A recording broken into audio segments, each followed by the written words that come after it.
Why are they thinking of completely reworking APHELIOS? It makes me upset and lose hope for the game. His entire identity and skill expression talked about being removed for the sake of tuning him into another linear AA like Jinx.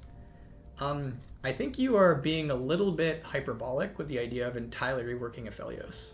I'll tell you right now, APHELIOS is very unlikely to ever get a massive rework purely because he's APHELIOS. And that guy is the most complex dude ever. And also he's very successful and very cool.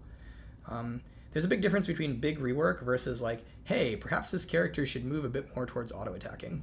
And so I guess I would say bluntly, if you're worried about APHELIOS, I would say don't be.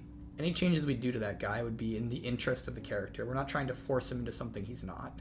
But I think the things Freak's talking about with things like, hey, APHELIOS is more of an auto-attacker, is over the years, he's maybe become a lot more bursty and spell-based, and the whole deal with this guy is that he right-clicks you with different guns, right?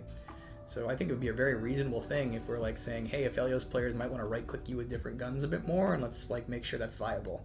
It's kind of like how right now KO players are telling me like, hey dude, I feel really bursty and I kind of want to feel attacky. It's like, well, yeah, she probably is a little bit more bursty right now, and maybe we should do some work in the future to make her a bit more attacky. Doesn't mean we'd rework Kale, but yeah.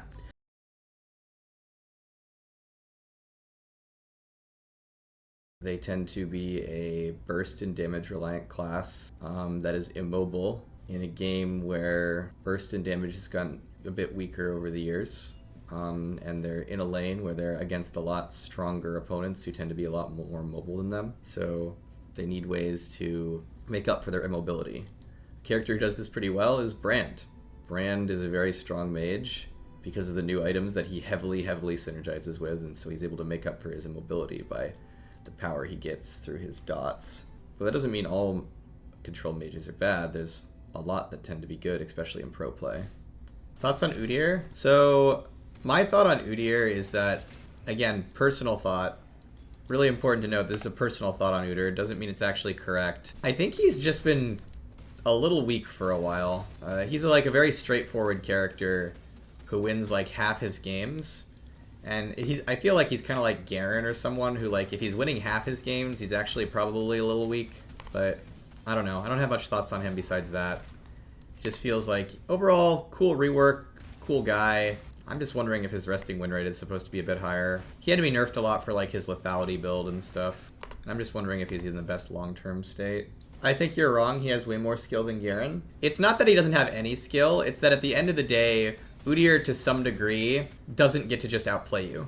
To me, a lot of the ways I think about power is the idea of agency.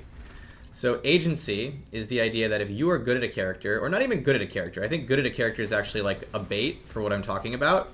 It's that if you play a character, the game is in your hands. Okay, so as an example, a character who has very high agency is, one second, I kill these guys. A character who has very high agency is EZREAL. EZREAL is an incredibly high agency character in League of Legends most of the time. Because if you play EZREAL, especially if you're good at him, there's a lot of situations where you're like, hey, by the way, I don't care who you are, I don't care what you do, I will win because I'm better. Because you can flash away from things with his E, you can poke them with Q. Like, you know, you've all seen some of those like EZREAL highlight reels of the best EZREAL players. EZREAL as a character has very high agency.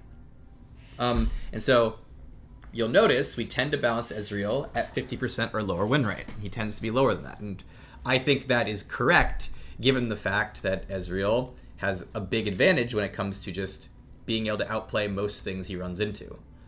I think to some degree we're supposed to expect EZREAL players to use their agency. We're supposed to say, hey, you're playing this character who could potentially outplay everything, so you better do it, right? Comparatively, a character like UDYR, it's not that he doesn't have skill expression, because he actually does. There's a lot of skill that goes into playing a character like UDYR. But he doesn't have as much agency in the terms of what does UDYR get to do? He gets to run at you. Now, you know, he can avoid getting stunned, things like that. But at the end of the day, UDYR's game plan is very focused around running at you, which means there's a lot of situations where it's going to be very difficult for him to do that. And so basically, tying it all back into UDYR, it's not that he's easy to play. He's not the hardest to play in the game, but he actually has a decent amount of skill expression considering who he is. It's more just, there's just a lot of situations that UDYR won't be able to adapt to, And so I think if that's the case, those characters tend to need to sit at higher win rates to truly be powerful when they're playing against characters like Lee Sin, who can adapt to any situation. That's generally the way I think about it. How do you buff a champ like this who has 3 builds and 2 roles to be on? It's so much of a flex pick when he's good. I mean, you can still buff a champion with multiple builds. Like, as an example, if a character has 3 builds, you buff the builds that are weak. That's an example. Or you buff generic things that are good with all the builds. There's definitely ways you can buff a character who has multiple builds. It is a good call out, though, that something that increases agency is versatility.